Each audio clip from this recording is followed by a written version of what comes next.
All right. Well, one of the things I find a little discombobulating about Gab is the relatively low levels of despair that you see in all the posts. And I think it's definitely not completely devoid of despair. Like, it's not like the Bertaria Times app. Like, you go to the Bertaria Times app, which I am a member. There's my app. I think I'm just 80 Robles on here. And you scroll through it, and it's just people crushing. It's just like, people making their homemade bread, people hunting, people posting farm pictures, people get their chickens named on the app and stuff like that. This is just people that are just refusing to consent to despair. And half these people don't even know who Owen Benjamin is, which I think was the point. I think I saw Big Bear himself tweet that one of the things he was hoping for this app is that it would be full with people who didn't know him for his comedy, didn't know him for his live streams and stuff like that. And so that's kind of cool. I like Big Bear. I think that he says a lot of interesting things. I think he's very entertaining and all that kind of stuff. Obviously, I don't agree with everything he says. That's very, very clear. But I do appreciate the message of the lack of despair that he puts forward. I think it's a good thing. Now, Gab has that, not to the same degree, though, because there is a little bit of despair on Gab, and that's fine. It's a free speech forum. You're going to get all kinds of people on Gab. But I was minding my own business, and then I saw a post, and I almost forgot that Gospel Coalition existed. So I'm a little bit upset that I have to now look at another one of their despair posts. And this is the thing, like, there's just people are just pumping despair all around you. Like, you don't need Christian resources that also want to pump despair into you. Like, that's the last thing we need. But I'm not going to read this article. I don't click these links anymore. I like I said, I almost forgot these people existed. And I would have been better not seeing this post, but I thought it was pretty funny. So I wanted to bring it to you and hopefully put a little bit of a positive spin on it to brighten up your day a little bit, because I'm not under any delusions that everyone is like me and is completely able to avoid Gospel Coalition at all costs. But here's the article. Ready? Here, get this. This is so fascinating to me. Listen to this, the title of this article. It says, "All Christians are losers. Let's lose well together." That's such a big Eva thing. Let's lose well. It's not about whether or not you're a loser. It's about whether or not you're losing well. And I gotta say, I'm not losing. Listen, I'm not doing as good as I think I could be doing. I think I could be doing better, right? And so I'm planning, and I'm trying to take steps to set myself up for hard times in the future. I think that there are hard times coming. There's no question about it. We've got a lot of soft men out there, and soft men create hard times. We all understand how that process goes, and so I'm preparing for the hard times to hopefully set myself up in a most advantageous position that I could possibly be in.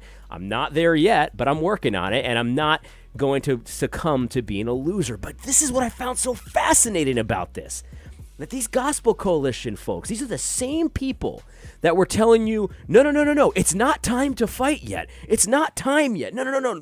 It's just not. We can't give up our cultural capital to fight yet. We've got too much cultural. We can't cash it in yet. It's a pandemic. It's not time to fight yet. It took them about 2 seconds flat to switch from that, it's not time to fight, to we've already lost. Well, you think?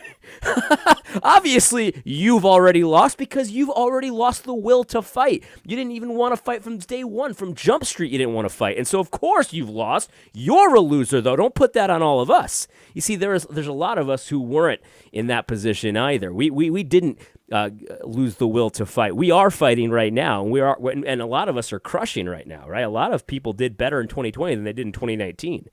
And I think a lot of people are going to do better in 2021 than they did in 2020. And this is the reality here. Don't give in to this mentality. I don't even care what this article has to say. You might say, well, AD, how could you critique an article if you don't? I'm not critiquing the article. I'm critiquing using despair as clickbait. That's what I'm critiquing. I don't give two rips what this article says, because Gospel Coalition has nothing to teach me. That's the reality. Gospel Coalition has nothing to teach me. There are despair merchants, and they have a mentality of losing. They get off on losing. It's almost like a fetish for them to lose. It doesn't make any sense at all. We've got a king, the King of Kings, the Lord of Lords, who conquered death, and they're over here talking about losing well. It doesn't make any sense, guys. It doesn't make any sense. Read the book of Revelation. Read the book of Romans. Read all of these books, guys. there's not an expectation of, let's just lose well. Like, we've already lost. Like, like, it's not time to fight yet, but then by the time it is time to fight, we've already lost, so let's just lose well.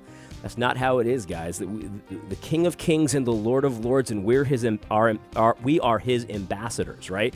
And so our role is to not talk about how big of a losers we are. Our role is about how great of a winner our King is. He destroyed every enemy, and he's sitting at the right hand of the Father, and he's making every enemy a footstool for his feet right now. And the thing is, there's a lot of pagans running around out here acting like they run the place, but they don't. And so we have to remind them, guys, you don't run this place. And by the way, your wealth is laid up for the righteous. This land is going to be our inheritance. He's giving this to his people. And if you want in on this, you can lay your weapons down, and unconditional surrender is the only option. We're not giving you an inch. We're not bending Christ's rules even one iota. You need to surrender unconditionally. And if you don't, you will be destroyed. That's crushing. That's not being a loser. That's not losing well together. I just find it fascinating. It's like, it's not time to fight. Oh, we've already lost. Like, I guess there might have been like a split second there when maybe it was time to fight, but we'll never know, because losers don't ever want to put themselves out there in a position to actually fight or anything. They just want to say, well, it's not time to fight. And by the time it is time to fight, well, we've already lost, so we might as well not even fight. Don't hold your breath with leaders like this to tell you when it's time to fight or when it's time to actually crush. Because the reality is, it's always been time to crush since Christ resurrected and ascended to the right hand of the Father. Christ is making every enemy a footstool for his feet right now. Sing Psalm 110 with your church. Sing Psalm 110 with your church, and then tell me if it talks about losing well together. It doesn't. Christ is King of Kings, Lord of Lords, sitting at the right hand of the Father, making all enemies a footstool for his feet, and he will fill the pagan nations with corpses, because they either repent or they perish. It's just that simple. I hope you found this video helpful. God bless.